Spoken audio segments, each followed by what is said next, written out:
Now this side of the squad was set up more for decon. So to try to keep all the decon items basically in one area to kind of simplify the process of grabbing everything and setting it up, it's all kind of here. So the regular standard RMC decon pools that everyone's seen and used in training, we've got a stack of those in here.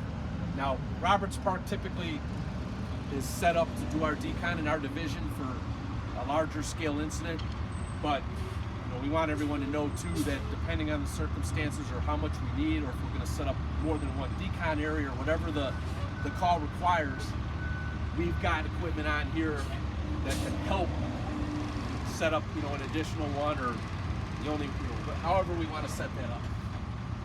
We've got tarps in here. We've got a shower head setup that we can do so people can come in and walk through a shower. So we got a couple of options there as far as decon goes. These are just sandbags to hold the tarps down in place, the shower in place. All right, moving right along. Got some more items for decon. So up top we got our skeds to transport patients. Skeds are really great for moving patients, multiple patients, especially in a large area. Very easy to secure and move. Very lightweight, very easy to deploy. Rope bags. We got some step ladders that we use, and that can be in conjunction with Roberts Park for people to really set up for people to do dress outs. We've got shampoo, so a soap to use in like a mass decon situation. Actually, most of this was pretty much set up for that specific reason. So if we've got multiple patients that we need to decon, and we're setting up, both an ambulatory and non-ambulatory, or multiple of each, that we can give everyone different things. We can give them soap to clean up. We can give them an outfit to wear after we have them take off what they're wearing currently, and then all the other different items that are necessary for decon. So brushes, spray bottles, our other soaps, everything we need to set up each of those individual pool stations for decon.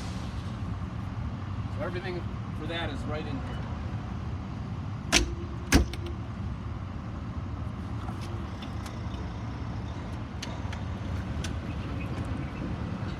Over one more cabinet, we've got containment pools. Should be 3 of them up here, a 66, 100, and 150 gallon pool. Very simple to deploy. Think about the decon pool kind of concept where you're opening up this container, except these are not for decon, these are used for containment. So a good example would be like a saddle tank on a truck, leaking truck. Let's say that we want to kind of buy ourselves some time and we want to slow that process down and contain that leak while we're trying to figure out a strategy. You got 3 different size pools that you can immediately deploy, get it right underneath there, start capturing that leak while we're waiting to figure out what the next step's going to be. And again, it goes up to 150 gallon size. We got more soaps back here. Dawn is our soap of choice for decon. Works really well with a whole lot of products. There's all kinds of changes going on in the decon world right now, as far as dealing with other types of issues like what we're going through now with the COVID. So there's going to be changes coming up with that, but a good standard soap and water decon that we use in a whole lot of different situations, that's set up right here.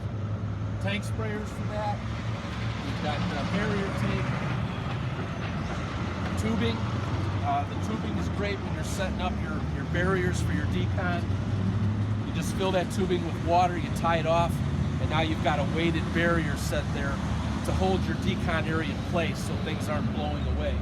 Or if you want to make an established berm to keep the clean and dirty sides separated, you can fill that up, create a specific berm so you can have that distinct separation and keep those people from cross-contaminating each other.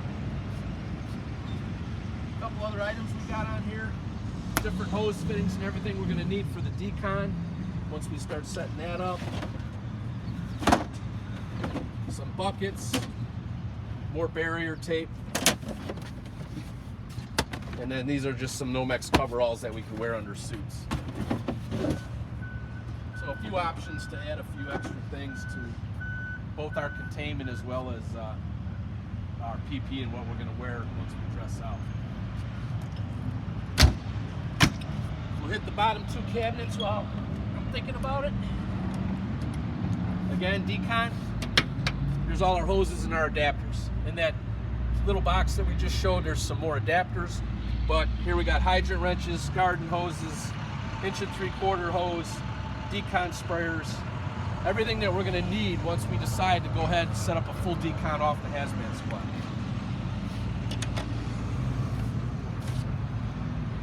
And then another sorbent.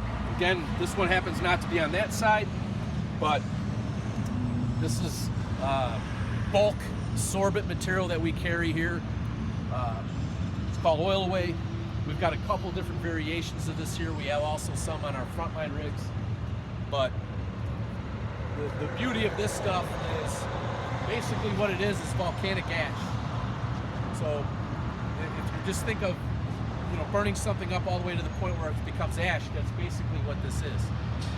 This can be used on any spill, with one exception, and that's HF, hydrofluoric acid. So if we got a gasoline spill or we've got blood on the ground, doesn't matter, this could be used for that. It's very easily deployed. You can sweep it up, it kind of coagulates. The EPA recognizes it. They understand that some of it may blow away in the weather conditions, but all that's acceptable in practice.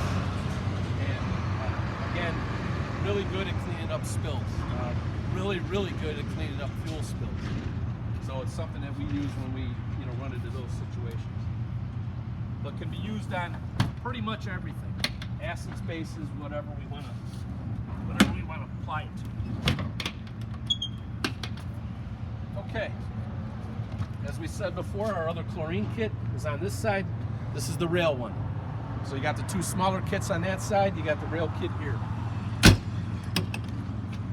And then more bottles. So that kind of covers the exterior of the squad.